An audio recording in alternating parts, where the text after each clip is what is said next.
તો ભાજપના બે ઉમેદવારોની પીછેહટ પર રાજકોટ કોંગ્રેસના પ્રહાર, ભાજપમાં અંદરોઅંદરની લડાઈ સામે આવી।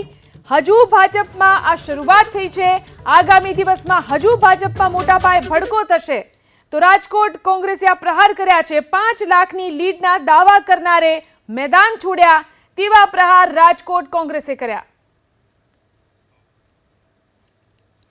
ભાજપના મિત્રો એમ કહેતા હતા કે કોંગ્રેસની અંદર જૂથવાદ છે, પણ ખરેખર ભાજપનો બહાર નહોતો આવતો હતો।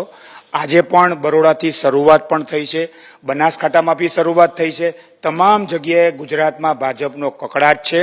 અને ભાજપના જે મંત્રી છે બરોડાના લેડીઝ જે ભટ્ટ કરીને છે, રંજનબેન ભટ્ટ, એને પણ રાજીનામું આપી દીધું કે હું ચૂંટણી નહીં લડું। પછી એના એક કાર્યકર 4 દિવસ પહેલા સસ્પેન્ડ કરવામાં એને એવું કીધેલું છે કે રંજનબેન ભટ્ટે બરોડા શહેરનો વિકાસ નથી કર્યો, પોતાનો વિકાસ કર્યો, એવા પણ આક્ષેપ કર્યા છે। એટલે તમામ ગુજરાતની અંદર ભાજપમાં પણ સળવળાટ ચાલુ થઈ ગયો છે।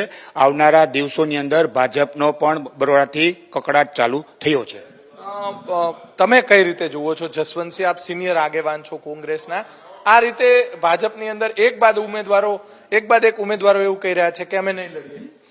પરિસ્થિતિ એ છે કે ભાજપ પ્રજાને ભૂલ્યા વગર પોતે જ એમ કહેતા કે અમે એક સીટ 5-5 લાખથી જીતશું, અને એનો જે ફૂગો ખરેખર પ્રજા ઉપર છોડી દેવું જોઈએ, એની બદલે પોતે જે અભિમાનમાં હતા એની અંદરો-અંદર જેટલી લડાઈ અત્યારે ચાલુ છે, આ તો બે છે। હજી અમને ખ્યાલ છે કે હજી આવા 2-3 જણા હજી આવા બધા પ્રોબ્લેમ છે। રાજકોટમાં પણ ઘણો પ્રોબ્લેમ છે, આ ઉમેદવારનો પણ ઘણો વિરોધ છે, અને આ ભ્રષ્ટાચારની હવે ચરમસીમાએ આવી ગયા। 5 લાખે જીતવાના દાવા પ્રોકળ કરે। ખાલી હું તો એટલું કહું છું, અમારા જેટલા એની આગળ એક પણ નેતા પણ નથી, કોંગ્રેસના જેટલા નેતા છે ને અત્યારે ઈ સારી જગ્યા ઉપર છે ને ઈ જ ચલાવે છે, એની પાસે ચલાવે એવો એક માણસ પણ નથી, અને અત્યારે એ દેખાઈ આવે છે। અને આ વખતેનો ફુગ્ગો ફૂટી 5 લાખે નહીં, પણ એ લોકો ક્યાંક નો હારી જાય 5 લાખે એવી પરિસ્થિતિ પણ સર્જાય તો ના। તમે કઈ રીતે જુઓ છો? કહેવાતી શિસ્તબદ્ધ ભારતીય ભ્રષ્ટાચારી પાર્ટી કે જેના ઉમેદવારો એ સમજી ગયા છે કે આ વખતે અમે શું મોઢું લઈને પ્રજા વચ્ચે મત માંગવા જઈએ, અને એ ઉમેદવારો જાણે જ છે કે અમે ભારતીય જનતા પાર્ટીના રાજમાં હવે અમે ચૂંટાઈ શકશું નહીં, આટલા ભ્રષ્ટાચાર કર્યા પછી લોકો અમને મત આપશે નહીં, માટે એક પછી એક રાજીનામા, એક પછી એક એવું કહેવામાં આવે છે કે અમે ચૂંટણી નહીં લડીએ।